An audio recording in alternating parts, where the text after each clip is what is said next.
नमस्कार, म पूर्ण चन्द्र घिमिरे हाम्रो स्वास्थ्य कार्यक्रममा हार्दिक स्वागत गर्छु। आज हामी हाम्रो स्वास्थ्य कार्यक्रमको अर्को नयाँ श्रृङ्खला लिएर उपस्थित भएका छौँ। यो कार्यक्रमलाई तपाईँले हरेक हप्ताको सोमबार दिउँसो 3 बजेको समाचारपछि र पुनः प्रसारणका रूपमा मंगलबार बेलुका 9 बजेको समाचारपछि रेडियो नेपालको केन्द्रीय प्रसारणबाट मिडियम वेभका सबै फ्रिक्वेन्सीहरू, देशका विभिन्न ठाउँमा रहेका रेडियो नेपालका एफएम फ्रिक्वेन्सीहरू 98, 100 र 103 मेगाहर्जमा समेत एकैसाथ सुन्न सक्नुहुनेछ। साथै विश्वको जुनसुकै ठाउँमा बसेर अनलाइन redionepal.gov.np मा लगअन गरेर अथवा फेसबुकमा रेडियो नेपाल सर्च गरेर वा रेडियो नेपालको मोबाइल एप्स डाउनलोड गरेर आफ्नै मोबाइल मार्फत पनि संसारभर जुनसुकै ठाउँमा बसेर पनि सुन्न सक्नुहुनेछ। तपाईले कार्यक्रम अवधिभर हामीलाई सुनेर साथ दिनुहुनेछ भन्ने आशा एवं विश्वास हामीले लिएका छौँ।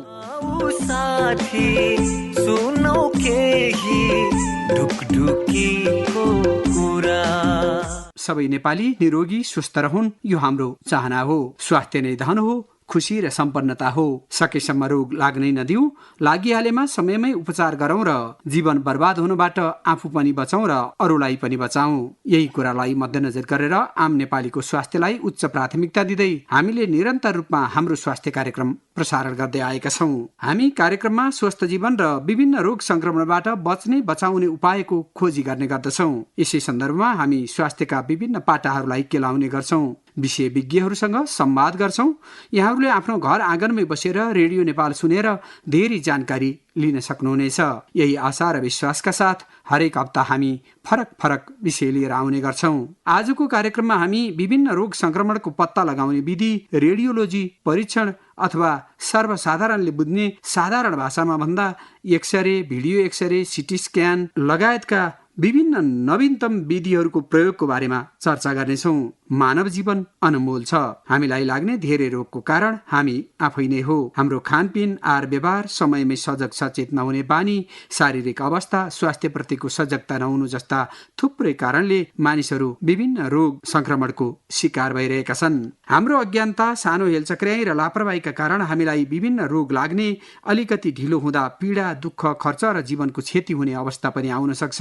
तसर्थ आज हामी धेरै मानिसको रोग पत्ता लगाउने विधि, रेडियोलोजी परीक्षण विधि अर्थात् x-ray, video x-ray, CT scan लगायतका अन्य विधि प्रविधिका बारेमा जानकारी दिने जमर्को गर्नेछौँ। आज हामी रेडियोलोजी भनेको के हो, यसबाट के कसरी रोग पत्ता लगाउन सकिन्छ, यसका विविध तरिका, समय समयमा गरिने परीक्षण एवं जाँचको महत्व, रोग संक्रमणबाट बच्न बचाउन व्यक्ति, घर परिवार, समाजको दायित्व तथा भूमिका के हुनुपर्छ भन्ने जस्ता आम चासोका विषयमा संवाद गर्नेछौँ। आजको संवादका लागि हुनुहुन्छ सहप्राध्यापक एवं वरिष्ठ रेडियोलोजिस्ट डाक्टर शर्मा पौडेल। उहाँ त्रिवी शिक्षण अस्पताल महाराजगञ्ज काठमाडौँमा आबद्ध हुनुहुन्छ। आउनुहोस् उहाँलाई कार्यक्रममा स्वागत गरौँ। डाक्टर साहब, कार्यक्रममा स्वागत छ। धन्यवाद। डाक्टर साहब, अब रेडियोलोजी भनेको के हो? आम जनमानसले सरल रूपमा यसलाई कसरी बुझ्ने त? रेडियोलोजी भनेको मेडिसिनको एउटा यस्तो विधि हो जसमा हामीले इमेजहरू अथवा तस्बिरहरूको प्रयोग गरेर रोगको पहिचान तथा उपचार गर्दछौँ। अब यो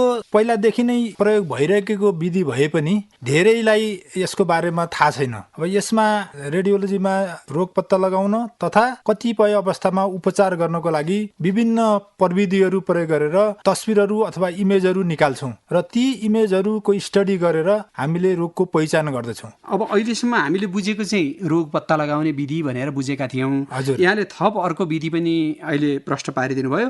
यो अहिले उपचारको विधि पनि बन्दै गइरहेको छ। हजुर। अब यसमा के कस्ता विधिहरू पर्छन् त? जस्तो हामीले रोग पत्ता लगाउन हामी के विधि, एउटा चित्रद्वारा हेरिन्छ भन्नुभयो होइन, भिडियो एक्सरे भन्छौँ हामी जसलाई, त्यो भिडियो एक्सरे लगायतका यसमा के विधिहरू पर्छन्? अब रेडियोलोजीमा चाहिँ हामीले दुई किसिमले चाहिँ डिभाइड गर्न सकिन्छ विधिहरूलाई।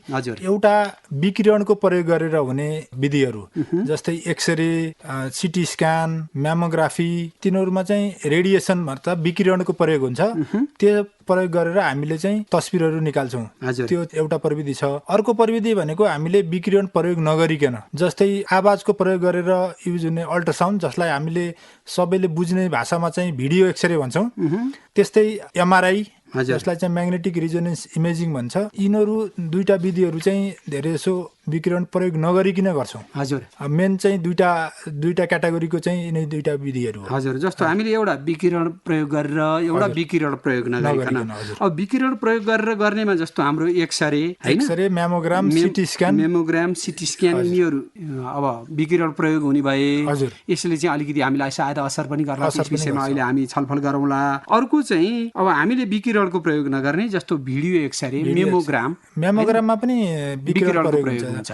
म्यामोग्राम हाम्रो चाहिँ भिडियो एक्सरे र एमआरआई चाहिँ हजुर विकिरण प्रयोग नगरिकन हुन्छ। हजुर, भनेपछि हामीले यसलाई दुई पाटोमा वर्गीकरण गरेर हाम्रा रोगहरू पत्ता लगाउन सक्ने भयौँ।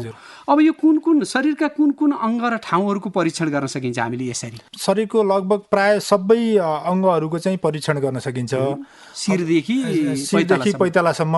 हजुर, अब त्यसमा चाहिँ कुन विधि कुन ठाउँको लागि चाहिँ बढी उपयुक्त हुन्छ भन्ने कुराहरू चाहिँ हामीले बुझ्नुपर्ने हुन्छ। हजुर, जस्तै अब जहाँ हड्डीको पार्टहरू बढी छ, हड्डीको चिजहरू हेर्नुपर्ने छ, त्यस्तो ठाउँमा चाहिँ हामीले एक्सरे बढी प्रयोग गर्छौँ। जस्तै अब कोही फ्र्याक्चर भएर आयो अथवा चाहिँ हड्डीमा चाहिँ केही खराबी देखियो भने चाहिँ पहिला हामीले एक्सरेबाट सुरु गर्छौँ। हजुर, त्यस्तै अब कसैलाई चाहिँ छातीको समस्या देखियो भने पनि हामीले छातीमा एक्सरेबाट सुरु गर्छौँ। अब तर अब पेटमा चाहिँ एक्सरेको चाहिँ युज कम हुन्छ। अब कसैलाई पेटको समस्या छ अथवा चाहिँ गर्भावस्थाको चाहिँ महिलाहरू आउनुभयो भने हामीले चाहिँ अल्ट्रासाउन्ड अथवा भिडियो एक्सरेबाट सुरु गर्छौँ। हजुर, पेटको समस्याहरू, गर्भावस्थाको चाहिँ बच्चा र आमाको अवस्थाहरूको बारेमा चाहिँ धेरै जसो भिडियो एक्सरेबाट पत्ता लगाइन्छ।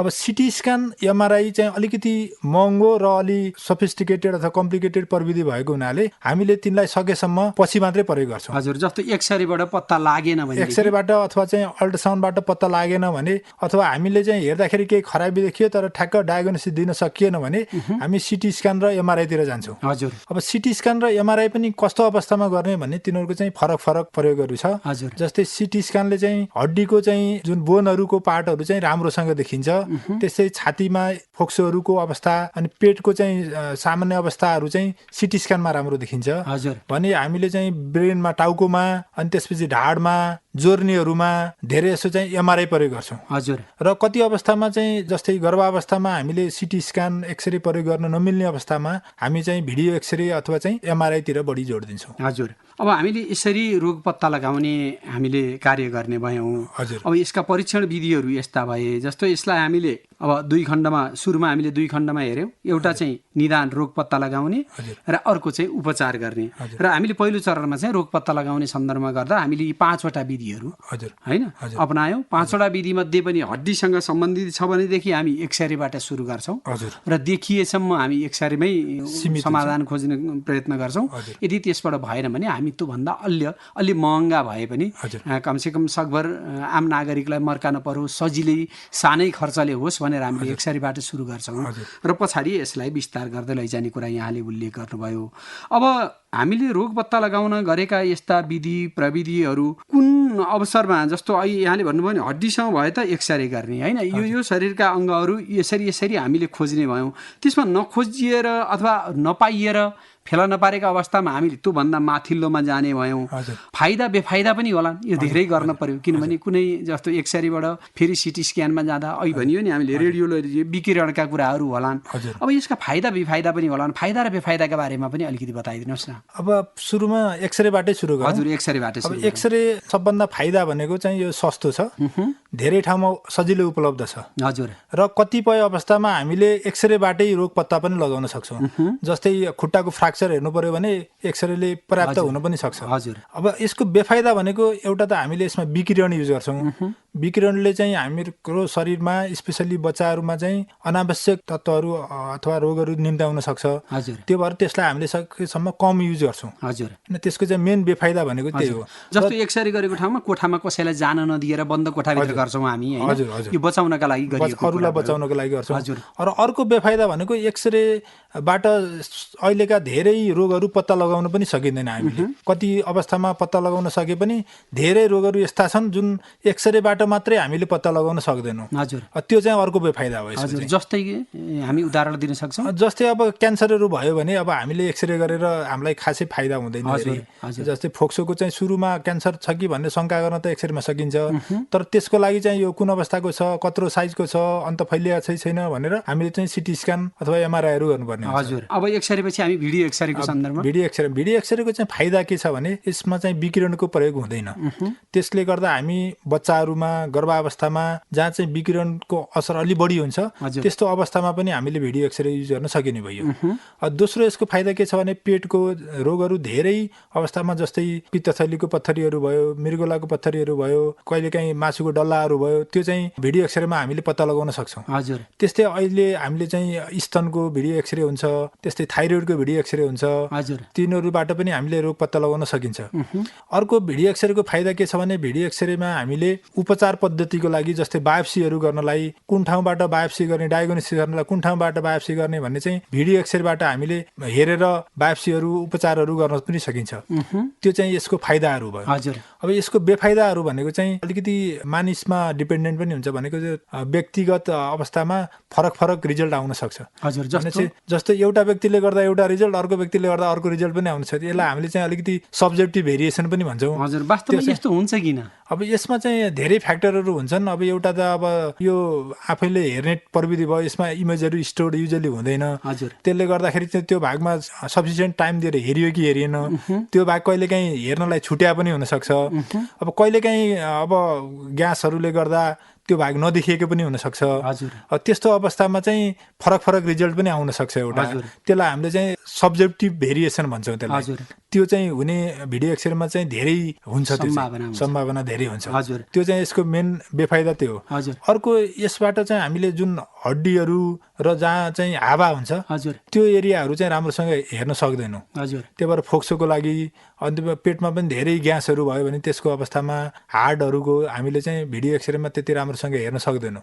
त्यो चाहिँ यसको अर्को बेफाइदा। हजुर, त्यसै गरेर सिटी स्क्यानको अब सिटी स्क्यानको चाहिँ फाइदा भनेको चाहिँ यसले शरीरको भित्रको अङ्गहरू पनि हामीले राम्रोसँग इभ्यालुएट गर्न सक्छौँ। जस्तै फोक्सोहरू, अब कलेजो, मृगौलाहरूको अवस्था, पत्थरीहरूको अवस्था, मासहरू ट्युमरहरू पलाएछ कि तिनीहरू हामीले सिटी स्क्यानबाट हेर्न सक्छौँ। अब यसमा चाहिँ बेफाइदा चाहिँ के छ भने एउटा त यसमा विकिरणको युज हुन्छ। अब अघि हामीले कुरा गरेको एक्सरे भन्दा सिटीमा चाहिँ 100 गुणा एक्सरे बढी युज हुन्छ। त्यो भएको हुनाले चाहिँ हामीलाई रेडिएसनको असर धेरै पर्ने भयो। त्यही भएर सकेसम्म हामीले नचाहिएसम्म सिटी गर्दैनौँ। दोस्रो, एक्सरे भिडियो एक्सरेको तुलनामा सिटी स्क्यान धेरै महँगो छ। त्यो सबै ठाउँमा उपलब्ध पनि छैन। अर्को बेफाइदा त्यो हो। अर्को सिटी स्क्यानमा हामीले अर्को एउटा यस्तो औषधि पनि प्रयोग गर्छौँ धेरै जसो, जसको साइड इफेक्ट अलिकति बढी हुन्छ। जस्तै मृगौलालाई र कहिलेकाहीँ त्यसले एलर्जीहरू पनि गराउन सक्छ। त्यसको पनि साइड इफेक्ट हुने हुनाले सिटीको बेफाइदाहरू पनि छ। हजुर, अब यो अत्यावश्यक हुँदा जस्तो पत्ता लगाउन सकिएन भने यसमा जानै पर्यो, तर यो हुँदासम्म गर्न हुँदैन, होइन?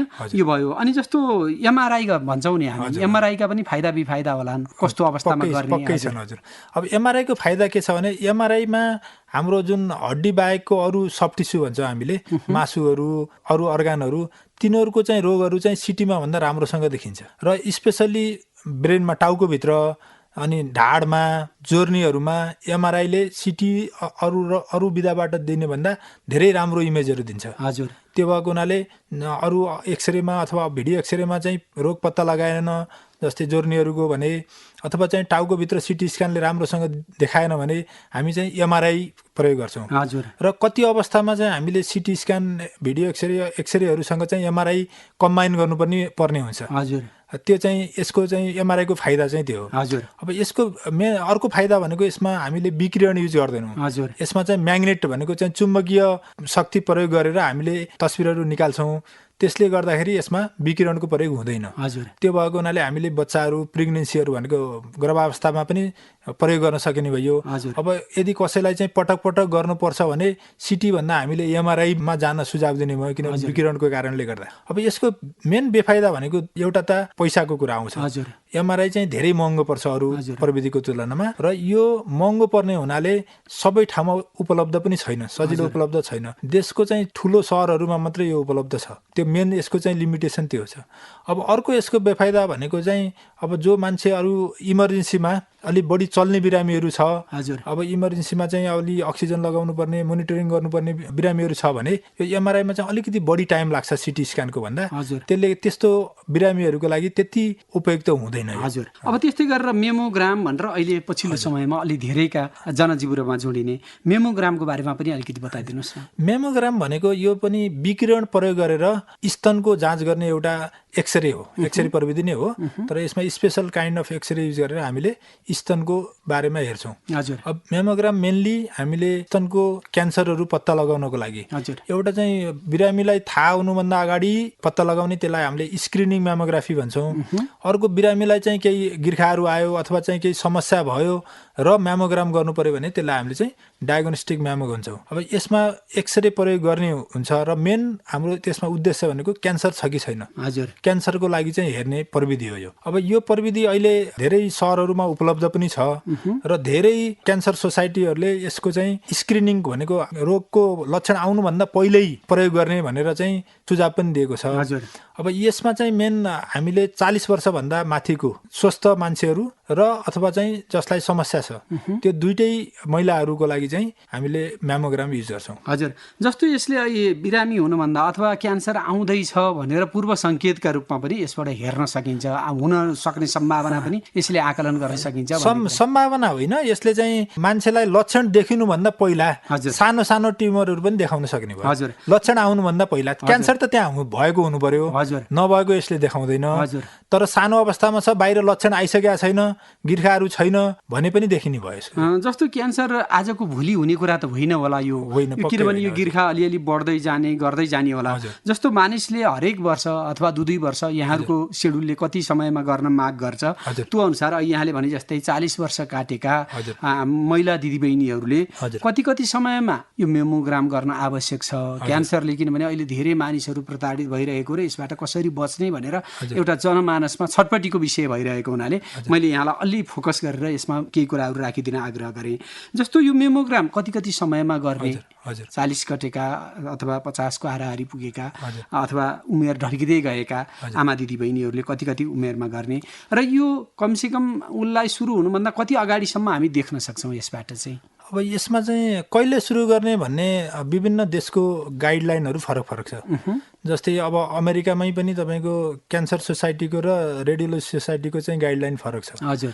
धेरै यसो देशहरूमा चाहिँ 40 वर्ष नागेपछि मेमोग्राम चाहिँ सुरु गर्ने भन्ने छ। हजुर। तर कतिपय अवस्थामा जस्तै फर्स्ट डिग्री हेरिडिटी भन्छौँ, जस्तै आमालाई, दिदीलाई अथवा बहिनीलाई र पहिला क्यान्सर भइसकेको बिरामी, आफ्नै एउटा ब्रेस्टमा भइसकेको बिरामीलाई अर्को ब्रेस्टको, त्यस्तो अवस्थामा हामीले 40 भन्दा अगाडि पनि गर्नुपर्ने अवस्था हुनसक्छ। नत्र चाहिँ प्रायः जसो हामीले 40 भन्दा पछाडिको महिलालाई कतिपय देशहरूमा चाहिँ प्रत्येक वर्ष भनेको छ र कतिपय देशहरूमा चाहिँ 2 वर्षमा एकचोटि भनेको छ। हजुर। त्यो वर्षको एकपटक अथवा चाहिँ 2 वर्षमा एकचोटि चाहिँ मेमोग्राम गर्ने भनेर सुझाव आएको छ। हजुर। जस्तो वर्षको एकपटक गर्दा अब यसले केही असर गर्छ र 2 वर्ष भनिएको हो कि, अथवा जचाउन मान्छेलाई खर्चको हिसाबले पनि 2 वर्ष भनिएको हो कि, यसका केही कारणहरू पनि छन् कि? त्यसमा कारणहरू चाहिँ पक्कै छन्। हजुर। एउटा त तपाईँको यसमा विकिरण जुन रेडिएसन पनि युज हुन्छ, हजुर, त्यो भएको हुनाले हामीले सकेसम्म लिमिट गर्न खोज्छौँ। हजुर। दोस्रो चाहिँ अब यो स्क्रिनिङ भनेको चाहिँ तपाईँको पैसाको कुराहरू भयो। स्क्रिनिङ भनेको त बिरामीलाई समस्या त छैन, त्यो समस्या हुनुभन्दा अगाडि गर्ने टेस्ट भयो। हजुर। त्यो भएको हुनाले चाहिँ अब देशले सोच्दाखेरि चाहिँ होल पपुलेसनलाई सोच्ने भयो। हजुर। त्यो भएको हुनाले कस्ट इफेक्टिभ छ कि छैन, हजुर, त्यो हिसाबले चाहिँ सोध्छौँ। सामान्यतया हाम्रोमा चाहिँ कति 1 वर्ष 2 वर्ष कतिमा? अब हामीले चाहिँ धेरै यसो चाहिँ अमेरिकन कलेज अफ रेडियोलोजीको गाइडलाइन अनुसार मिल्छ सकिन्छ भने चाहिँ प्रत्येक वर्ष गराउनु भन्छौँ हामीले 40 वर्ष नागेपछि। हजुर। भनेपछि प्रत्येक महिला दिदीबहिनीहरूले 40 वर्ष नागेपछि मेमोग्राम गराउनु भयो भने उहाँकोमा भनौँ न प्रारम्भिक अवस्था छ भने तत्काल देख्न सकिने भयो, अथवा यहाँले भने स्क्रिनिङ गऱ्यौँ भने हामीले भर्खर सुरुवात हुँदैको चरणमा चाहिँ हामी पत्ता लगाउँछौँ। त्यो भएपछि अर्ली स्टेजमा थाहा भयो भने कम्प्लिट उपचार गर्न पाइयो र निको पनि हुन्छ। क्यान्सर निको हुने, क्यान्सरबाट बच्ने सबभन्दा उत्तम उपाय नै यही नै देखियो डाक्टर साहब। हामी रेडियो नेपालबाट बोलिरहेका छौँ र अहिले हामी हाम्रो स्वास्थ्य कार्यक्रममा छौँ। हाम्रो स्वास्थ्य कार्यक्रम यहाँहरूले सुनिरहनु भएको छ। आजको कार्यक्रममा हामी रेडियोलोजीका विषयमा विषयमा कुराकानी गरिरहेका छौँ। यस विषयमा कुरा गर्न आजका हाम्रा अतिथि हुनुहुन्छ वरिष्ठ रेडियोलोजिस्ट सह प्राध्यापक डाक्टर शर्मा पौडेल। उहाँ त्रिवी शिक्षण अस्पताल महाराजगञ्ज काठमाडौँमा हुनुहुन्छ। डाक्टर साहब, अब हामी केही बेर उपचारका कुरा गरौँ। अहिले यहाँले किनभने रोग पत्ता लगाउने विषय सन्दर्भका धेरै कुराहरू प्रश्न पारिदिनु भएको छ। धेरै श्रोताहरूले गाउँदेखि सहरसम्म जति पनि श्रोताहरूले सुन्नु भएको छ उहाँहरूले यस विषयमा पक्कै पनि प्रश्न हुनुभएको छ भन्ने हामीलाई लागेको छ। अब हामी अलिकति उपचारका कुरा गरौँ। अहिले यहाँले उपचारमा पनि हाम्रो यो प्रविधि प्रयोग भइरहेको छ भन्नुभएको छ। अब धेरैजना आज पनि x-ray, video x-ray, CT scan, MRI, mammogram भनेको रोग निदानका लागि मात्रै हो भन्ने धेरैको बुझाइ छ। अब यो रोग पत्ता लगाउन गरिने यो विधिलाई उपचारका कुरा पनि यो सँगसँगै आएको हुनाले यसबारेमा श्रोतालाई अलिकति बुझाइदिनुहोस् न। कसरी उपचार गरिन्छ, कस्ता कस्ता रोगहरूको, कस्ता कस्ता समस्याहरूको हामी यसमा उपचार गर्छौँ त? अब यसमा हाम्रो यो रेडियोलोजीको चाहिँ इन्टरभेन्सन रेडियोलोजी भन्ने एउटा ब्रान्च छ। त्यसमा चाहिँ हामीले यो उपचारतिर ध्यान दिन्छौँ। हजुर। अब यसमा अब हामीले अघिकै प्रविधिहरू प्रयोग गरेर शरीरभित्र भएको रोगहरूलाई उपचार गर्न सक्छौँ। त्यो चाहिँ अपरेसन नगरिकन त्यसलाई हामीले चाहिँ विथाउट अपरेसन अथवा विथाउट सर्जरी अथवा कहिलेकाहीँ मिनिमल्ली इन्भेजिभ सर्जरी भन्छ हामीले। त्यसमा जस्तै म तपाईँलाई उदाहरण दिन चाहन्छु। जस्तै कसैको चाहिँ कलेजोमा चाहिँ पिप जम्यो, त्यसलाई हामीले लिभर एब्सिस भन्छौँ। त्यो चाहिँ एब्सिस बनिसकेपछि त्यो औषधि खाएर मात्रै निको हुँदैन। त्यसलाई हामीले चाहिँ एउटा त अपरेसन गरेर चिरेर निकाल्न सक्छौँ। अर्को चाहिँ हामीले अघि भनेको प्रविधि जस्तै भिडियो एक्सरे प्रयोग गरेर हेर्छौँ र हेरेर त्यो लिभरमा हामीले पिप देख्छौँ। देखेपछि त्यही अल्ट्रासाउन्डमा हेरी हामीले त्यहाँ चाहिँ निडिल हाल्छौँ, सुई हाल्छौँ र सुई हालेर सानो रहेछ भने हामीले तानेर निकाल्न सक्ने भयौँ। यदि ठुलो रहेछ भने त्यो तानेर मात्रै सम्भव भएन भने त्यसमा हामीले ट्युब हालिदिन्छौँ। ट्युब हालेपछि त्यो ट्युबबाट हामीले पिप बिस्तारै निकाल्छौँ। भनेपछि त्यो भित्र जमेको पिप चाहिँ कम्प्लिटली बाहिर निकाल्न सकिने भयो। त्यो एउटा ट्रिटमेन्ट भयो। त्यस्तै कुनै ठाउँमा चाहिँ पानी, अनावश्यक पानी जमेको, जस्तै फोक्सोको बाहिर पानी जमेको हुनसक्छ, पेटमा पानी जमेको हुनसक्छ, अथवा चाहिँ रगत जमेको हुनसक्छ। त्यसलाई पनि हामीले यस्तै भिडियो एक्सरे अथवा चाहिँ कहिलेकाहीँ कुनै अवस्थामा सिटी स्क्यानहरूको प्रयोग गरेर ट्युब हाल्ने अथवा चाहिँ बाहिर तानेर निकाल्न सक्छौँ। एउटा सिम्पल उपचारको भनेको चाहिँ त्यो हो। पिपहरू जम्मा भएको अवस्था, पानी जम्मा भएको अवस्था अथवा रक्तस्रावमा पनि गर्न सक्छौँ हैन? अब हामीले चाहिँ अर्को के छ भने नसामा गर्ने उपचारहरू पनि छ। नसामा चाहिँ हामीले एउटा कुनै अवस्थामा चाहिँ जहाँ चाहिँ सजिलै हामीले रक्तस्राव कन्ट्रोल गर्न नसक्ने अवस्थामा हामीले क्याथेटर अथवा पाइप हालेर रगतको नसामा जान्छौँ र त्यो जहाँबाट रक्तस्राव भइराखेको छ त्यो नसालाई बन्द गरिदिन्छौँ। त्यसलाई हामीले इम्बोलाइजेसन भन्छौँ। त्यसले गर्दा हामीले चाहिँ रक्तस्राव कन्ट्रोल गर्न सक्यौँ। अब त्यो धेरै जसो पेटको ब्लिडिङहरूमा, जस्तै आन्द्राहरूमा ब्लिडिङ हुँदाखेरि, अनि त्यसपछि कहिलेकाहीँ पाठेघरको वरिपरि ब्लिडिङ हुँदाखेरि, किडनीमा, मृगौलामा ब्लिडिङ हुँदाखेरि हामीले यो प्रविधि युज गरिराखेका छौँ। जस्तो अब कहीँ ट्युमरहरू देखिन्छ नि, त्यसको उपचार गर्न सकिन्छ? ट्युमरको पनि उपचार गर्ने विधिहरू छ। अब हामीले सिटी स्क्यान अथवा चाहिँ अल्ट्रासाउन्ड प्रयोग गरेर ट्युमरलाई हेरेर त्यहाँबाट चाहिँ निडिल हालेर त्यसमा चाहिँ डढाउने अथवा चाहिँ कति अवस्थामा चाहिँ रेडियो फ्रिक्वेन्सी एब्लेसन भन्छ हामीले। अब एउटा चाहिँ तातोको प्रयोग गरेर अथवा चाहिँ रेडियो फ्रिक्वेन्सी प्रयोग गरेर हामीले त्यसलाई चाहिँ डढाइदिन्छौँ। डढाएपछि त्यो निको हुन्छ। त्यो सानो सानो ट्युमरहरूमा धेरै जसो कलेजोमा चाहिँ धेरै गर्छौँ। त्यसमा ट्युमरको पनि उपचार गर्न सक्छौँ। त्यस्तै अघि मैले रक्तस्रावको अवस्थामा भने कहिलेकाहीँ के हुन्छ, जस्तै अब ब्रेनमा स्ट्रोक भयो भनेको ब्रेनमा रगत जाने नली बन्द भयो, नसा बन्द हुन्छ, बन्द भए पनि पक्षाघात हुन्छ। त्यसमा चाहिँ यदि ठुलो नसा बन्द भएको छ भने हामीले तुरुन्तै पाइप हालेर, रगतको नसामा पाइप हालेर अनि त्यो जमेको रगतलाई तानेर निकाल्न मिल्छ, त्यो नसा खुलाउन मिल्छ। त्यसमा चाहिँ धेरै जस्तो चाहिँ त्यो ब्रेनमा चाहिँ युज गर्छौँ हामीले। त्यो पनि एकदम महत्त्वपूर्ण प्रविधि हो। तर त्यसको लागि चाहिँ टाइम चाहिँ इम्पोर्टेन्ट हुन्छ। अब यो धेरै जस्तो चाहिँ 4 देखि 6 घन्टा भित्र त्यो आइसकेको हुनुपर्छ र कुनै कुनै अवस्थामा 24 घन्टासम्म नि भनेको छ। तर धेरै जस्तो चाहिँ चाँडो चाहिँ हस्पिटल आइसक्नु पर्यो त्यो सुविधा भएको ठाउँ। अब अलिकति म बिरामीसँग हामीले गरिएका कुराहरूको प्रसङ्ग जोड्न चाहन्छु। अब हामीले काठमाडौँमा यहाँसँग कुरा गर्ने कुरा चलेपछि मैले टिचिङ हस्पिटलमा पुगेर रेडियोलोजीकै आसपासमा रहेका केही मान्छेहरूसँग मैले प्रतिक्रिया लिएको थिएँ, सोधेको थिएँ। धेरै जसो मानिसहरूको कुरा के थियो भने देशका विभिन्न ठाउँबाट आउनुभएको पायौँ हामीले टिचिङ हस्पिटलमा। अनि कति मानिसले किन आउनुभयो भनेर सोद्धा समयमै जस्तो आफ्नो गाउँठाउँमा जुन आफ्नो लोकल एरिया हो त्यो ठाउँमा देखायौँ, त्यहाँ रोग पत्ता लाग्न सकेन र हामी यहाँ आयौँ भनेको हामीले कति सुन्यौँ। वास्तवमा यस्तो हुन्छ किन, यसको कारण के हो? आवश्यक गुणस्तरीय मेसिनको अभाव हो कि दक्ष जनशक्तिको अभाव हो कि अथवा निश्चित साइज भएपछि मात्रै त्यो देखिने भएर हो कि किन आज पनि आम मानिसहरू त्रिवी शिक्षण अस्पताल महाराजगञ्ज नै आउनु परेको छ देशको कुना कचराबाट, अथवा कति मानिस त यहाँबाट विदेश पनि जानु परेको छ? यसको कारण चाहिँ के हो डाक्टर साहब? यसको कारण चाहिँ दुईटा छ। एउटा त तपाईँ हामीसँग आवश्यक मेसिनहरू पनि उपलब्ध छैन। जस्तै अहिले पनि नेपालको चाहिँ ठुलो ठुलो सहरहरू जस्तै काठमाडौँ, पोखरा, विराटनगर भनौँ ठुलो ठुलो सहरहरूमा, र त्यो पनि सीमित अवस्थामा मात्रै महँगो मेसिनहरू जस्तै सिटी एमआरआईहरू उपलब्ध छ। हजुर। अब जुन बिरामीलाई चाहिँ सिटी अथवा एमआरआई चाहिन्छ त्यसले अब दुर्गम ठाउँमा चाहिँ एक्सरे गरेर देख्न सक्ने भएन, रोग पत्ता लाग्ने भएन। हजुर। अर्को त्योभन्दा पनि ठुलो अब मेसिन चाहिँ कति ठाउँमा मेसिन छ तर दक्ष जनशक्ति छैन। जस्तै अब हामी कति ठाउँमा चाहिँ रेडियोलोजीको सुविधा छ तर त्यहाँ रेडियोलोजिस्ट छैन, अब म्यान पावर अब जनशक्ति छैन। हजुर। जनशक्ति नभएकोले पनि मानिसहरू काठमाडौँ नै आउनुपर्छ। हजुर। अब यदि हामीले विभिन्न ठाउँमा प्रविधिहरू र दक्ष जनशक्तिहरू पुर्याउन सक्यौँ भने धेरै हदसम्म त्यो कन्ट्रोल हुन्छ। र कति चिजहरू यस्तो हुन्छ तपाईँ सबै ठाउँमा राख्न पनि सक्नुहुन्न। जस्तै अब एमआरआईहरू अझ अहिले नेपालमा पनि एकदम कम भएको चाहिँ हामीले पेट सिटी भन्छ, पेट स्क्यान भन्छ, त्यो चाहिँ नेपालमा पनि प्राइभेटमा मात्रै एक दुई ठाउँमा छ। हाम्रो इभन टिचिङ हस्पिटलमा पनि छैन पेट स्क्यानहरू। त्यस्तो प्रविधिहरू चाहिँ नेपालमा नभएपछि मानिसहरू विदेशमै जानुपर्ने नै हुन्छ। हजुर। र कति प्रविधिहरू हाम्रोमा भन्दा बाहिर राम्रो छ। हजुर। हामीले चाहिँ त्यो एउटा त पैसाको कारणले र अर्को दक्ष जनशक्ति नभएको कारणले पनि भित्राउन सकेका छैनौँ। धेरै मेन चाहिँ हाम्रो पैसाकै कारण हो, किनभने जनशक्तिलाई त हामीले ट्रेनिङ गर्न पनि सक्छौँ। हजुर। तर प्रविधिहरू पहिला भित्राउनु पर्यो। हजुर, यो अलिकति महँगो खर्चिलो। रेडियोलोजी भनेको सबै प्रविधिहरू इक्विपमेन्टहरू सबै महँगो छ रेडियोलोजीमा।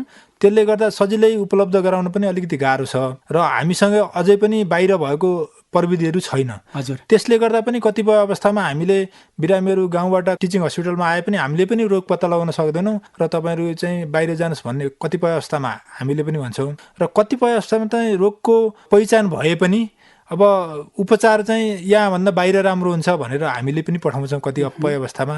र कतिपय अवस्थामा मानिसहरूसँग जोसँग अलिकति पैसाको समस्या छैन उहाँहरू अब पक्कै पनि नेपालभन्दा बाहिर राम्रो होला भनेर आफै पनि जानुहुन्छ, जुन अवस्थामा हामीले नपठाए पनि जानुहुन्छ। हजुर। अब यसरी गएको यसले चाहिँ किनभने एउटा हाम्रो पैसा पनि बाहिर गयो, हजुर, अर्को जनशक्तिले दुःख पनि पायो, यसलाई रोक्ने उपाय चाहिँ के हुन्छ डाक्टर साहब? यसमा रोक्ने उपायहरू दुई तिनवटा हुन्छ। एउटा त हामीले कुन भेगमा चाहिँ कस्तो जनशक्ति उपलब्ध गराउने भनेर चाहिँ एउटा नियम बनाउनु पर्यो हैन। त्यो भेगमा चाहिँ मिनिमम पनि हाम्रो अब यति जनशक्ति हुनुपर्छ, यस्तो मेसिन हुनु पर्यो भनेर एउटा नियम बनाउनु पर्यो। त्यो अनुसार त्यहाँ चाहिँ मान्छेलाई कसरी हुन्छ, अब सुविधा दिएर हुन्छ कि अब उनीहरूलाई कसरी परिचालन गर्न सक्नु पर्यो। दोस्रो अब हाम्रो रिफरल सेन्टरहरू जस्तै अब काठमाडौँ टिचिङ हस्पिटल भनेको देशभरिबाट मान्छे पठाएर आउने ठाउँहरू हो। त्यस्तो ठाउँमा चाहिँ सबै प्रविधिहरू उपलब्ध हुनु पर्यो। हजुर। अहिले पनि हाम्रो टिचिङ अस्पतालमा सबै प्रविधिहरू रेडियोलोजीको सबै प्रविधिहरू उपलब्ध छैन।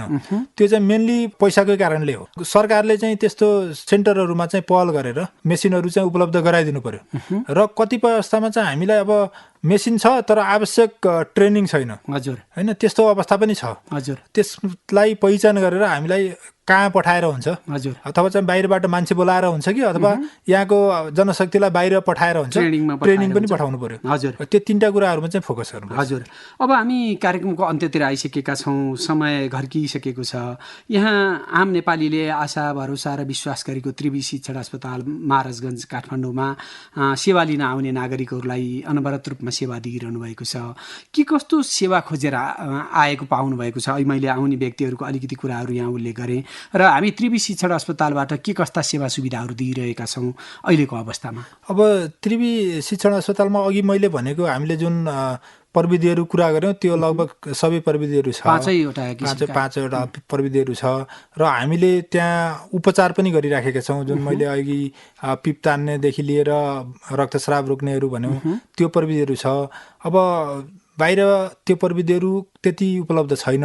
त्यो भएकोले पनि मानिसहरू काठमाडौँमै आउनुपर्ने बाध्यता छ। र अब हामीले पनि सकेसम्म बाहिरबाट आएको बिरामीलाई न्यूनतम कस्टमा अथवा चाहिँ सकेसम्म कम खर्चमा चाहिँ डायग्नोसिस अथवा रोगको पहिचान होस् भन्ने चाहन्छौँ र त्यो आवश्यकता अनुसार चाहिँ त्यो अनुसार चाहिँ उपचार पनि होस् भन्ने हाम्रो कामना छ र त्यसमा हामीले काम पनि गरिराखेका छौँ। धेरै व्यक्तिहरूले फाइदा पनि लिइराख्नु। हजुर, यी 5 किसिमका प्रविधिहरूको आम नागरिकले टिचिङ हस्पिटलबाट सेवा पाइरहेका छन्। हजुर। अब हामी अन्त्यमा आइसकेका छौँ। रेडियोलोजीका विषयलाई लिएर मैले सोध्न नभ्याएको र एउटा यहाँ विषय विज्ञको हिसाबले रेडियो नेपालको स्टुडियोमा भएर करोडौँ श्रोताका बीचमा आफ्ना कुराहरू राखिरहँदा यहाँले भन्नै पर्ने कुराहरू केही छन् कि डाक्टर साहब? अब रेडियोलोजी भनेको धेरै मानिसहरूले चाहिँ नसुनेको विषय हो। अब एक्सरे भिडियो एक्सरे भन्ने सुने पनि रेडियोलोजी भनेर चाहिँ नसुनेकै हुनसक्छ। हजुर।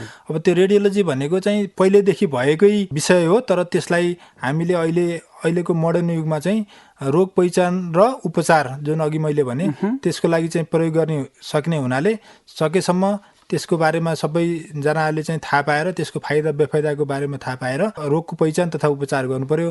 र यसमा चाहिँ अरू फिल्डको डाक्टर साहबहरूले स्पेसली अरूले चाहिँ पठाउनुहुन्छ हाम्रो रेडियोलोजीमा चाहिँ यो गरेर आउनुहोस् भनेर पठाउनुहुन्छ।